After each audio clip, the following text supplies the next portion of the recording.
সকালবেলা হলেই কিন্তু রান্নার চিন্তার পাহাড় মাথায়, যে সারা দিনের কি রান্না হবে, কি হবে ব্রেকফাস্ট, কি হবে লাঞ্চ, এইসব ভাবতে ভাবতেই কিন্তু বেলা গড়িয়ে যে কখন দুপুর হয়ে যায় তা কিন্তু খেয়ালই হয় না।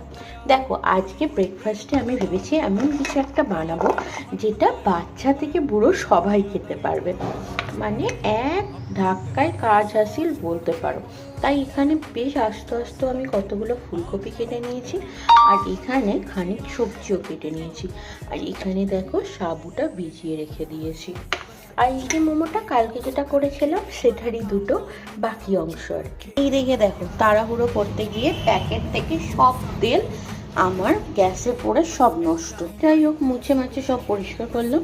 এবার যেটা বলছি, একটুখানি তেল দেবো, একদম অল্প।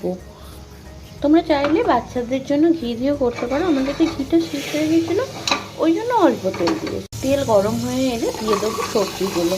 দেখো, রান্নাটা কিন্তু খুবই সিম্পলভাবে করা। তোমার বাড়িতে কোনো ছানাপোনা থাকলে এইরকম কিন্তু রান্না করে দিতেই পারো, তার মুখেরও কিন্তু বেশ স্বাদ পরিবর্তন হয়।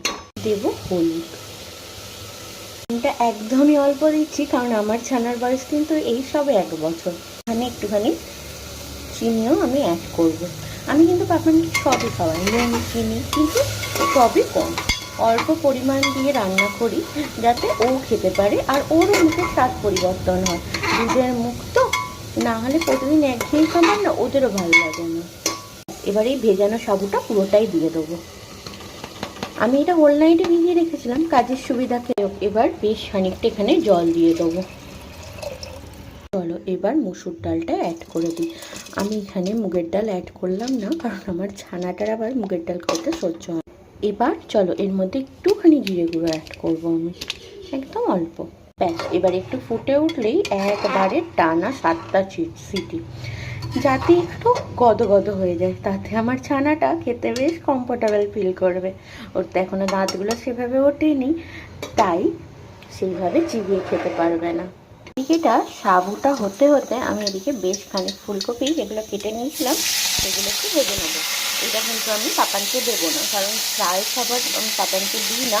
আর এটা যেহেতু ফুলকপি, সেটা আরোই দেবো না, কারণ যদি ওর গ্যাস হয়ে যায়। তাই এটা কিন্তু বড়দের জন্য, ভেজে নিয়ে আমি আলাদা করে মিশিয়ে দেবো। ঠিক আছে, এদিকে প্রায় সিটি পড়তে আরম্ভ করে দিয়েছে, আর আমারও এদিকে ফুলকপি ভাজতে এই কয়েক মিনিটের মধ্যেই হয়ে যাবে। তো দেখো, আমার এখানে গরম গরম সাবুর খিচুড়ি একদম রেডি, যেটা কিন্তু বাড়ির 1 বছরের বাচ্চা থেকে বয়স্ক, এমনকি তোমরা যারা সিনিয়র তারাও কিন্তু সবাই খেতে